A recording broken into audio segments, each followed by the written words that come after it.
Bonjour, mon nom est Lina Rezal, je suis ancienne étudiante de l'IUT de Sceaux et actuellement en master en marketing en Angleterre. Aujourd'hui, je vais vous expliquer comment s'est déroulé mon parcours. J'ai tout d'abord commencé par un DUT GEA.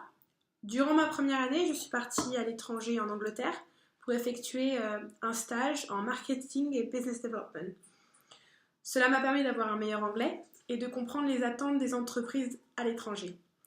Je souhaite postuler plus tard pour un poste à l'étranger, donc pas en France.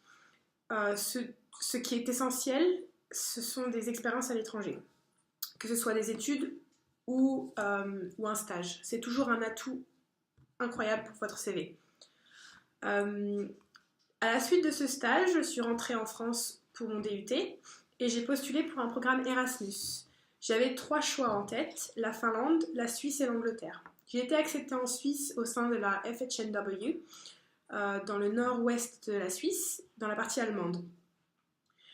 Du coup, cela m'a apporté énormément en termes d'expérience, car il fallait travailler dur pour pouvoir comprendre la langue tout d'abord, et ensuite apprendre de nouvelles choses à travers une nouvelle langue, ce qui est un moyen efficace pour pouvoir retenir une information.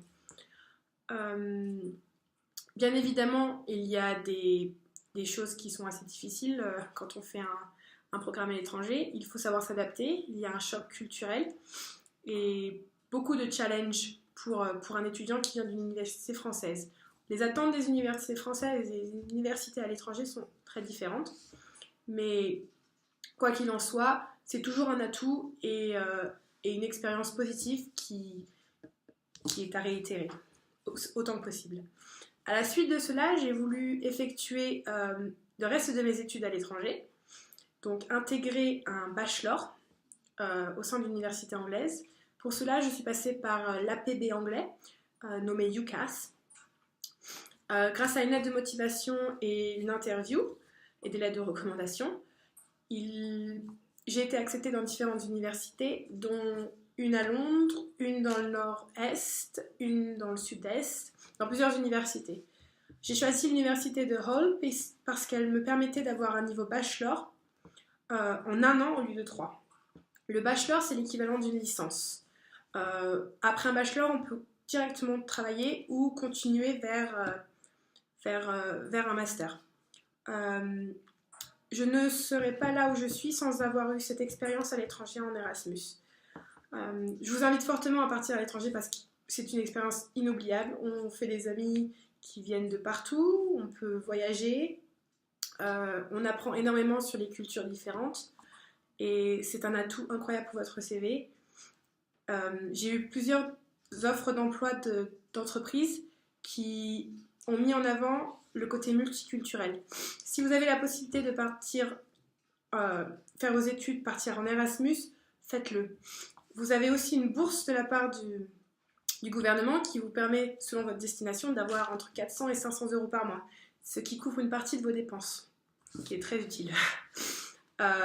Donc voilà, j'espère que mon expérience va vous pousser à partir à l'étranger. Partir à l'étranger demande une certaine discipline et pas mal de travail, mais c'est beaucoup plus facile lorsqu'il y a une dimension nouvelle, un challenge. Tous les matins, on se réveille, on sait qu'on devra apprendre du nouveau vocabulaire, d'une nouvelle langue, une nouvelle façon de voir les choses. C'est quelque chose qui va vous apporter énormément, qui peut paraître difficile. Et moi, la première, ça a été plutôt compliqué certains mois en Angleterre et en Suisse, car il fallait s'adapter à une nouvelle culture, on n'a pas les mêmes repères qu'à la maison. Mais sortir de sa zone de confort, c'est l'une des meilleures choses qui peut vous arriver. C'est un moyen d'avoir une certaine indépendance financière. Cela m'a poussé à avoir mon propre job. Cela vous pousse aussi à sortir de vos préjugés, des clichés que l'on peut avoir sur certaines cultures et de découvrir que les choses peuvent se passer très différemment dans d'autres pays et il y a toujours quelque chose à apprendre d'une personne qui vient d'un autre pays. En ce qui concerne mes projets d'avenir, je souhaiterais partir en Suède, c'est ma prochaine destination, afin de rentrer en doctorat, PhD, l'équivalent anglais du doctorat, ou bien commencer à travailler dans le management des innovations. Euh, pour l'instant, je suis en pleine préparation de mon projet de recherche et de ma thèse, qui demande déjà suffisamment de travail. Et c'est l'une des raisons pour laquelle je n'ai pas pu assister à l'amphi. J'espère que les informations que je vous ai données vont vous être utiles. Si vous avez des questions, n'hésitez pas à m'envoyer un email, je répondrai rapidement. Et j'espère que cette vidéo vous a poussé à vouloir partir à l'étranger. Et à bientôt, hein.